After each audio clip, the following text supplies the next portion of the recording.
Hey, what's up guys? So in this video we will see how to extend RAM on the Vivo Y200. Now to do that, just open the settings app on your smartphone. Now from here, just search RAM.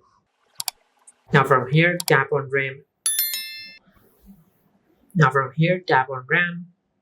Now as you can see, there is the option for extended RAM.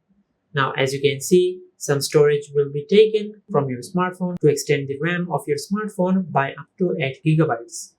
Now from here, let's enable this option. Now from here, just wait a few seconds, then tap on restart now.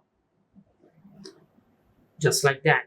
Now it will take a few seconds for your smartphone to restart.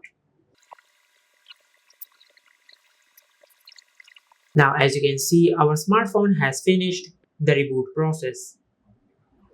Now from here, if you open the settings app, now from here, if you search RAM on your smartphone,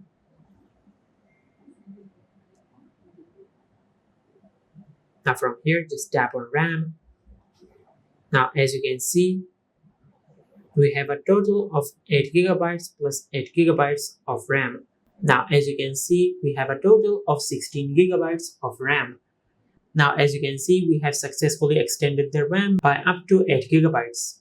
And this is how you can extend RAM on the Vivo Y200. If you found this video helpful, please like the video and subscribe to our channel and hit the bell icon to get notified when we upload a new video.